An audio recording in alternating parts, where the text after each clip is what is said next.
નમસ્તે, હું વર્ષા. આપ સૌને મારા જય શ્રી કૃષ્ણ, જય સ્વામિનારાયણ અને જય સિયારામ.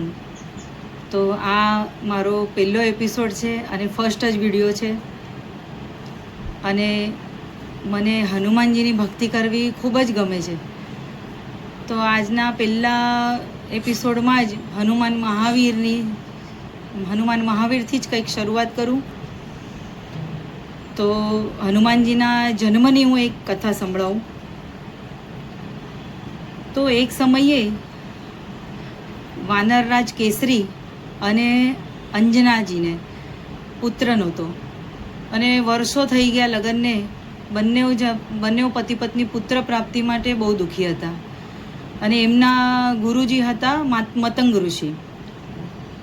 તો બંને જણા પુત્ર પ્રાપ્તિની કામનાથી મતંગ ઋષિના આશ્રમમાં ગયા અને એમણે મતંગ ઋષિને પ્રાર્થના કરી કે અમને એક પુત્ર પ્રાપ્તિ થાય તો તમે કાંઈ રસ્તો બતાવો, અમને કંઈ ઉપાય કહો, કે એવું કંઈ તપ વ્રત કહો કે જે હું કરું અને મને પુત્ર પ્રાપ્તિ થાય. તો મતંગ ઋષિએ અંજના માતાને કહ્યું કે તમે પંપા સરોવરના પૂર્વ દિશામાં 50 યોજન પર નરસિંહ આશ્રમ છે. એની દક્ષિણ દિશામાં નારાયણી તીર્થ પર સ્વામી પુષ્કરણી તીર્થ છે. એના એક કોશ ઉત્તરમાં એક આકાશગંગા નામનું તીર્થ છે. ત્યાં તમે જાઓ અને 12 વર્ષ સુધી તમે તપ કરો, તમને અવશ્ય પુત્ર પ્રાપ્તિ થશે. ને અંજના માતા એ જે આકાશગંગા પુષ્કરણી તીર્થ એ વરાહ સ્વામીનું ક્ષેત્ર હતું. તો અંજના માતાએ વરાહ સ્વામીને પ્રણામ કર્યા, કારણ કે વરાહ સ્વામીનું ક્ષેત્ર હતું. તો જેનું ક્ષેત્ર છે એ ક્ષેત્રમાં આપણે જેને કંઈ કાર્ય કરીએ તો એમની આજ્ઞા લેવી પડે. એટલે એમણે એમને પ્રાર્થના કરી, પ્રણામ કર્યા. છેવટે વરાહ સ્વામી પણ તો વિષ્ણુનો જ અવતાર છે, વરાહ સ્વામી. તો વરાહ સ્વામીનો એમને પ્રાર્થના કરી, એમને પ્રણામ કર્યા અને પછી એ ક્ષેત્રમાં રહેનારા ઋષિમુનિઓને એમણે પ્રણામ કર્યા. અને એ પછી એમના પતિની આજ્ઞા લઈને, કેસરી વાનરજીની આજ્ઞા લઈને એ આકાશગંગામાં જઈને એમને સ્નાન કર્યું અને એમને બધા જ બહારના ભોગોનો ત્યાગ કર્યો, અન્ન જળનો ત્યાગ કર્યો અને પૂર્ણ સાત્વિક ભાવથી કેવલ પ્રાણવાયુ ઉપર રહીને, મતલબ અન્ન પાણી કંઈ જ ખાવું નહીં અને કેવળ વાયુનું ભક્ષણ કરવું. ખાલી પૂર્ણ શરીરમાં એ પ્રાણવાયુની ઉર્જાથી એમણે એ તપ કર્યું.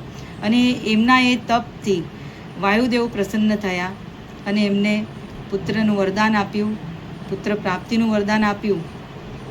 હવે આમાં બીજી એક કથા પણ છે. એમાં બીજી એક કથા એવી છે કે એક વખત ધર્મદેવ સ્વયં, જે ધર્મરાજા છે, એ પુલકસી નામની વન્ય નીચ સ્ત્રીના રૂપમાં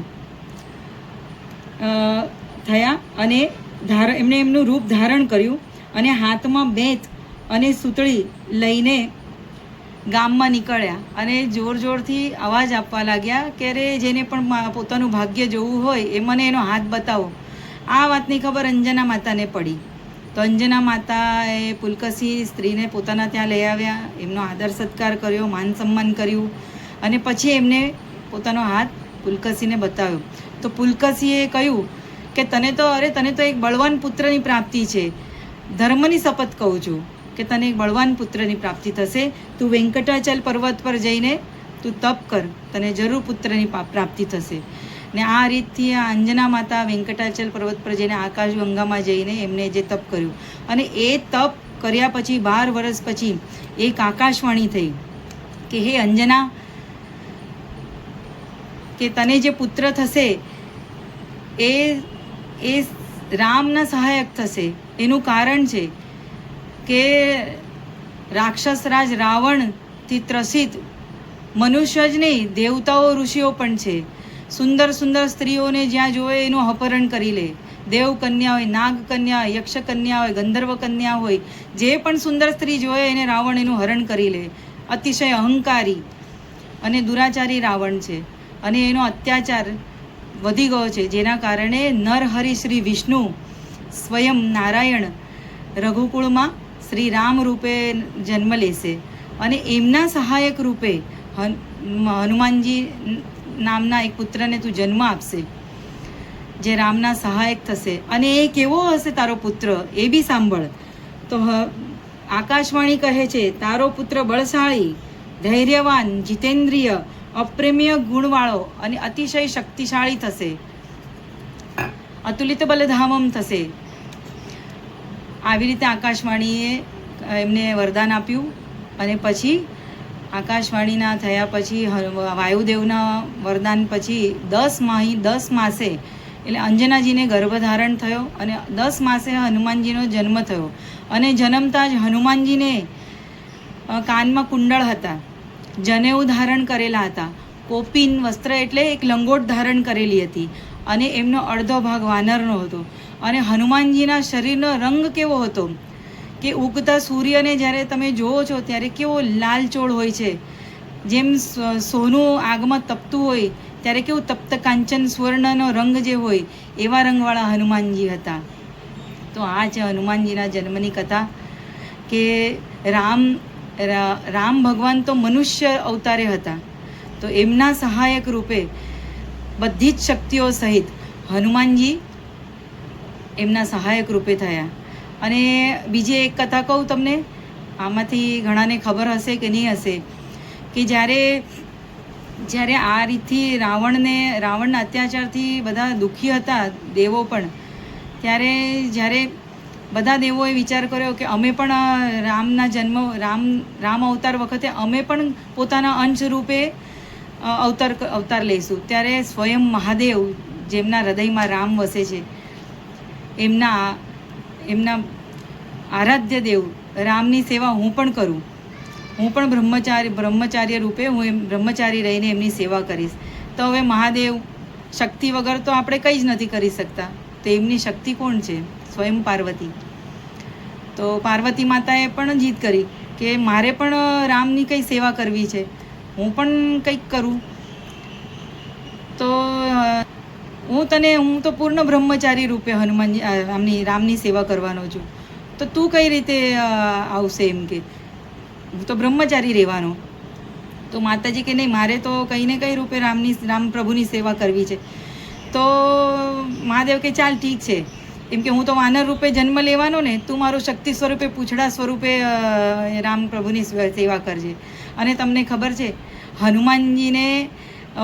હનુમાનજીના પૂંછડાએ જે પરાક્રમ કર્યા છે, તમે વાલ્મીકી ઋષિ રામાયણમાં કે રામચરિત માનસમાં કે ટીવી ઉપર પણ તમે જોયું હશે, હનુમાનજીના પૂંછડાએ તો મોટા મોટા પરાક્રમ કર્યા છે, કેમ કે એ તો શક્તિ સ્વરૂપા છે પૂંછડું તો. એટલે આ એક કથા છે એમના પૂંછડાની પણ. એટલે જ્યારે હનુમાનજીનું તમે ધ્યાન કરો તો એમાં શિવનો રુદ્ર અવતાર છે. એટલે તમે હનુમાનજીની એક ભક્તિ કરો, એમાં જ શિવ અને શક્તિની બેઉની ભક્તિ થઈ જાય તમારી. તો હનુમાનજીની પૂજા તો રોજ કરવી જોઈએ. હનુમાન ચાલીસા પણ રોજ જ વાંચવી જોઈએ. પુરુષોને તો કંઠસ્થ થવી જોઈએ, સ્ત્રીઓએ પણ વાંચવી જોઈએ, બાળકોએ પણ હું તો કહું છું કંઠસ્થ કરવી જોઈએ. હનુમાન ચાલીસાના ખૂબ પ્રતાપ છે. ભૂત પિશાચ નિકટ નહીં આવે, સંકટ સે હનુમાન છોડાવે, મન ક્રમ વચન ધ્યાન જો લાવે, નાસે રોગ હરે સબ પીરા, જપત નિરંતર હનુમંત બીરા. હનુમાન ચાલીસાના એટલા બધા પ્રભાવ છે કે રોજ હનુમાન ચાલીસા તમે વાંચો 5 વખત 11 વખત, એટલું ન થાય તો રોજ 1 વખત તો હનુમાન ચાલીસા શાંતિથી બેસીને વાંચવી જોઈએ. અને હનુમાનજી ખૂબ જ સાત્વિક તત્વ છે. હનુમાનજીના સામે ભૂત પ્રેત કંઈ જ ઊભું નથી રહેતું. એટલે તો લખ્યું છે ને તુલસીદાસજીએ કે હનુમાનજીનું નામ સાંભળતા જ ભૂત પ્રેત બધા દૂર ભાગે છે, સંકટ દૂર ભાગે છે, રોગ નાસે રોગ હરે સબ પીરા, બધી પ્રકારની પીડા દૂર થઈ જાય છે. એટલે પણ કંઈ પણ તમે સ્તોત્ર વાંચો કે ચાલીસા વાંચો કે કંઈ પણ વાંચો, તમને એ તમારા દેવ પ્રતિ તમને શ્રદ્ધા અચૂક હોવી જોઈએ, તમારા મનમાં સાત્વિક ભાવ હોવો જ જોઈએ. અને મન શાંત કરીને હનુમાનજીને પ્રાર્થના કરીને જો તમે આ હનુમાન ચાલીસા વાંચો તો હનુમાન ચાલીસા જરૂર સિદ્ધ થાય છે. અને હનુમાન ચાલીસા હું તો કહું છું કંઠસ્થ કરી લેવી જોઈએ. તો પછી હરતા ફરતા, ક્યાં પણ કામ કરતા, નીચે ઉતરતા, ક્યાં પણ સફરમાં આપણે જઈએ કોઈ ક્યાંક આપણે કંઈક કામે જઈએ, શુભ કામે જઈએ, કોઈ દિવસ કોઈ વિઘ્ન હનુમાન ચાલીસા વાંચવાથી નથી આવતું. હવે હનુમાન ચાલીસાની જન્મની કથા હું તમને કહું છું કે એક વખત તુલસીદાસ હનુમાન ચાલીસાના રચયિતા તુલસીદાસજી છે. તો એક સમય એક ગામમાં એક સ્ત્રીનો પતિ ગુજરી ગયો અને એ જ ગામમાંથી એ રસ્તામાંથી તુલસીદાસજી નીકળતા હતા. તો એ સ્ત્રીએ તુલસીદાસજીને પ્રણામ કર્યા, નમન કર્યું.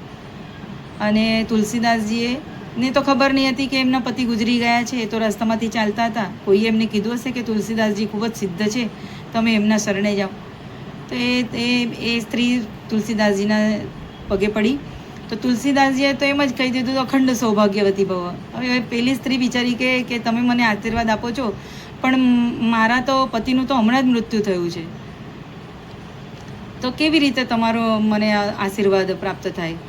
તો તુલસીદાસજી કે જેને રામ રાખે એને કોણ મારે? મારા તો મુખે નીકળ્યું છે તો એ રામે જ કીધું છે, જા જઈને જો તારો પતિને. તો મરણ પથારીમાં પડેલો એનો પતિ પણ જીવિત થાય છે. હવે આ વાતની ખબર અકબરને પડી. ત્યારે દિલ્હીમાં અકબરનું શાસન હતું. હવે આ અકબરને ખબર પડી તો અકબરને થયું કે લાવ હું પણ જરાક આમનો પરચો જોઈ લઉં, ચમત્કાર જોઉં, કેવી રીતે ચમત્કાર કરે છે. તુલસીદાસજીને દિલ્હી બોલાવ્યા અને કહ્યું કે હવે તું ચમત્કાર બતાવ. હવે આ કંઈ ચમત્કાર એમ જ થોડી થાય છે. તો તુલસીદાસજીએ કહ્યું કે હું થોડી ચમત્કાર કરું છું, તો મારા પ્રભુની કૃપા છે. અકબર તો જીદે ચડ્યો કે મને તો ચમત્કાર બતાવો. અને તુલસીજીએ કંઈ બતાવ્યો નહીં તો એમને જેલમાં નાખ્યા. હવે એમને જેલમાં નાખ્યા તો આ હનુમાન ચાલીસાની કથા, હનુમાન ચાલીસાની જે જન્મ છે એ જેલમાં થયો છે. આપણા શ્રી કૃષ્ણનો પણ જન્મ જેલમાં અને હનુમાન ચાલીસાનો પણ જન્મ જેલમાં થયો. તો તુલસીદાસજીને 40 દિવસ સુધી બંદી બનાવવામાં રાખવામાં આવ્યા, બંદીમાં. અને હનુમાનજીની પ્રાર્થના કરતાં કરતાં એમણે હનુમાનજીના ચોપાઈઓની રચના કરી, 40 ચોપાઈઓની રચના કરી. હનુમાન ચાલીસાની રચના પૂરી થઈ એવા દિલ્હીમાં અસંખ્ય વાંદરાઓ આવ્યા અને એટલો ઉત્પાત મચાવ્યો. કોઈને મારે, કોઈને બચકા ભરે, કોઈ બધું. વાંદરાનો સ્વભાવ કેવો છે? ઉધમ મચાવવાનો. આ વાતની ખબર અકબરને પડી અને એ અકબરના દરબારમાં કોઈ અકબરને કીધું કે તમે આવા સિદ્ધ સંતને તમે જેલમાં પૂર્યા છે અને તમે એમને આવી સજા આપો છો, આ ઉચિત નથી, તમે એમને બહાર કાઢો. એટલે અકબરને પણ થયું કે મેં જે કર્યું છે ખોટું કર્યું છે અને તુલસીદાસજીને જેલમાંથી બહાર કાઢ્યા. અને અકબરને પણ જે પરચો મળવાનો હતો એ પરચો બરાબરનો મળી ગયો. તો અને છેલ્લી ચોપાઈ છે ને, છૂટહી બંદી મહાસુખ હોય, આ જોઈએ પડે હનુમાન ચાલીસા, હોય સિદ્ધિ સાખી ગૌરીસા. આના સાક્ષી સ્વયં મહાદેવ છે. અને જે આ હનુમાન ચાલીસાનો પાઠ કરે છે એને બંધનમાંથી મુક્તિ મળે છે. આ હનુમાન ચાલીસાની રચના કરતાં તુલસીદાસજીને જેલના બંધનમાંથી મુક્તિ મળી. અને આટલી સરસ હનુમાન ચાલીસા તુલસીદાસજી જેવા મહાન સંતને આપણા માટે ધરોહર છોડી ગયા છે. તો આપણે એ જો જેલમાંથી છૂટી શકે તો આપણા જેવા હનુમાનજી આપણને ન છોડાવે, એમના પ્રિય ભક્તોને. તો આ છે હનુમાન ચાલીસાની જન્મની કથા. તો હવે બીજી કઈ કથા કહીશ તો બીજા ભાગમાં બીજી કઈ કથા લઈને આવું. આવી જ રીતે આપણે મળતા રહીએ. આમાં ઘણા લોકોએ આ કથા સાંભળેલી હશે અને કોઈ નહીં સાંભળેલી હશે. તો જેને સાંભળેલી છે એ ફરીથી સાંભળીને મજા કરો, અને જેને નથી સાંભળી એ નવીન સાંભળીને કંઈ મજા કરો અને આનંદ લો. બધા સુખી રહો, સાજા સારા રહો, ભક્તિ કરતા રહો. સનાતન ધર્મની જય. જય સિયારામ, જય હનુમાનજી.